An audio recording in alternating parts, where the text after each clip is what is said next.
तो आज हम लोग 9th क्लास का चैप्टर 5th यानी इंट्रोडक्शन टू यूक्लिड्स ज्योमेट्री के बारे में पढ़ेंगे, है ना। इंट्रोडक्शन टू यूक्लिड्स ज्योमेट्री यानी यूक्लिड्स जो है एक वैज्ञानिक थे यानी मैथमेटिशियन थे जो ज्योमेट्री के में आपको बताए थे, है ना। यानी एक्सियम्स, है ना, एक्सियम्स एंड पोस्टुलेट, ये दो चीज़ हम लोग को इसमें पढ़ना है, ठीक है। एक्सियम्स और पोस्टुलेट्स, ये जो दोनों हैं एग्जाम्स, हम 1 बाय 1 करके सबसे पहले इसके बारे में जानते हैं कि ये एग्जाम है क्या और ये पोस्टुलेट्स क्या है, ठीक है। कहाँ पे ये लागू होता है, किस पे ये लागू होता है। तो एग्जाम जो है, ठीक है, यानी applicable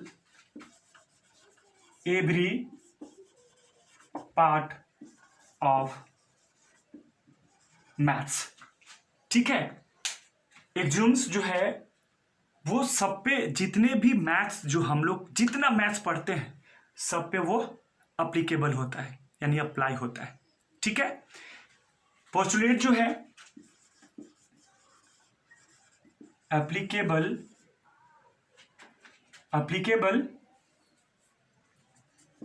only on geometry,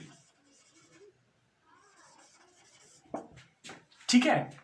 axioms जो है, एक्सियम यानी applicable every part of mathematics and postulates applicable only on geometry, यानी पोस्टुलेट जो है वो सिर्फ किस पे लागू होता है, यानी हमारा ज्योमेट्री पे लागू होता है।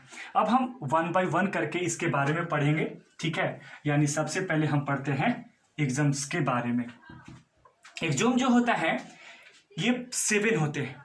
कितने इसको होते हैं? 7 एग्जाम पढ़ना है ना। इसके 1 बाय 1 इसके बारे में हम लोग जानकारी प्राप्त करेंगे और मैं इसके 1 बाय 1 एग्जाम यानी एग्जाम को हम आपको समझाने का कोशिश करेंगे।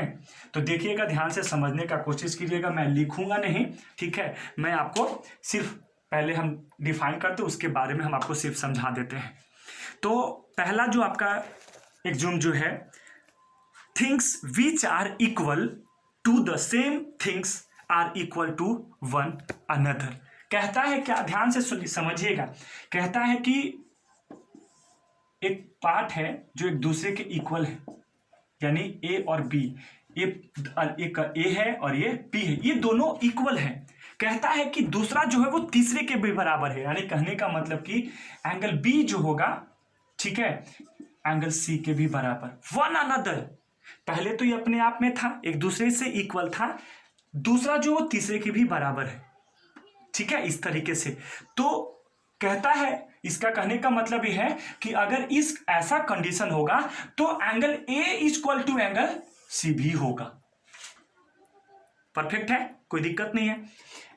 Angle A to angle B, तो angle B equal to angle C another हो गया, तो हम लोग लिख सकते हैं angle A equal to angle C भी इक्वल ही होगा। बिल्कुल परफेक्ट। अब हम आते हैं सेकंड, ठीक है। सेकंड जो है कहता है हमारा कि if equal are added to equal the whole are equal, यानी कहने का मतलब कि कोई भी, क्योंकि वो किसी पे भी एप्लीकेबल हो सकता है, तो मैं 2 इक्वल टू 2 यानी 2 इक्वल टू 2 हमने लिया, ये दोनों इक्वल है।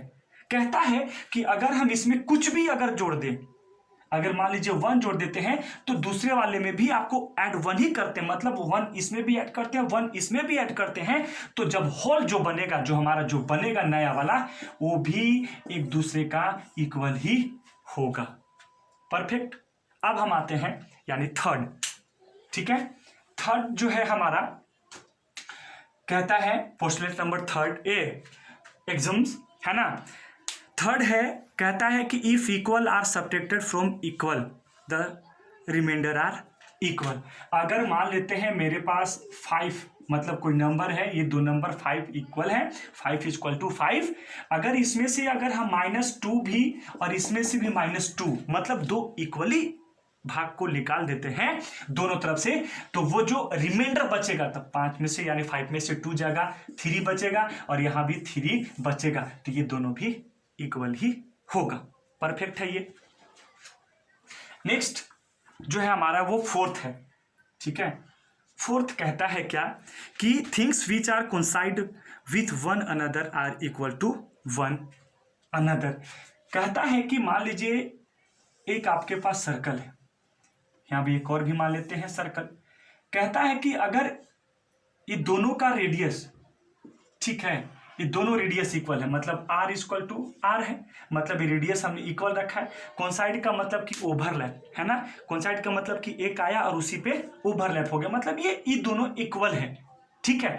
तो ओवरलैप है, जब इसको बाहर भी निकालेंगे तो उस कंडीशन में भी ये इक्वल ही होगा, ठीक है। यानी क्यों? क्योंकि रेडियस इक्वल टू रेडियस होता है। अगर रेडियस ही इक्वल हो गया तो यानी इसका मतलब कि दोनों फिगर हमारा सेम होगा, वही हमारा ये आपका पोस्टुलेट ए एग्जाम्स 4 है ये। उसके बाद हम आते हैं यानी फिफ्थ कहता है कि the whole is greater than the part. Whole is greater than part कहता है, मान लीजिए हैं कोई एक है ना, इसमें पानी है जो ये इसमें जो है 100 लीटर है, ठीक है, ध्यान से समझिएगा। 100 लीटर का टब है, कोई भी छोटा सा पार्ट, इसका कोई भी एक छोटा पार्ट, मतलब आपको जितना आपको लेना है, जैसे हमने मान लिए 10 लीटर का, ठीक है।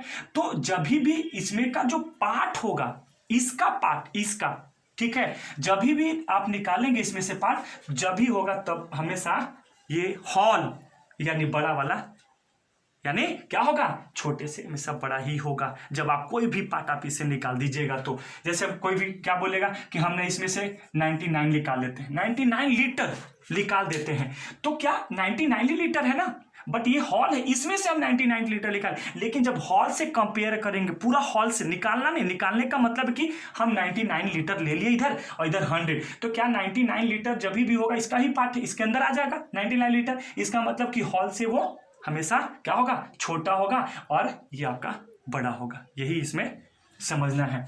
एंड 6 इज जो है आपका कहता है कि things which are double the same things are equal to one other. यानी डबल है, जैसे कहने का मतलब कि 2y इक्वल टू हमने x ले लिया है, डबल कोई भी एक कोई थिंग्स जो डबल है वो किसी के बराबर होता है, ठीक है, अनदर के भी बराबर। ये 2y हमने एक बार माना 2y यानी डबल x के बराबर है, एक बार अनदर भी बोल रहा है यानी 2y इसी सेम थिंग्स, यानी ये दोनों सेम रहेगा बट ये जो है अलग अलग रहेगा, इसको हम z मान लेते हैं। तो एक बार हमने डबल माना x को और एक बार डबल माना z को, तो जब 2y इक्वल टू x है और 2y इक्वल टू z, तो इस कंडीशन पे हम क्या x इक्वल टू z नहीं लिख सकते, यही इसमें आपका 6 है, ठीक है, 6 यही समझाया है।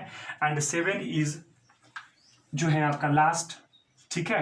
7 कहता है क्या कि थिंग्स विच आर हाफ, अब सेम है, सेम टू सेम, अगर ये हाफ x इक्वल टू को हम a मान लेते हैं, ठीक है, और उसी हाफ x ये है लेकिन इसको हम अलग मानेंगे, ये b है, ठीक है। तो जब हाफ x और हाफ x यानी ये इसके बराबर और ये हाफ b के बराबर, तो क्या a इक्वल टू b नहीं होगा?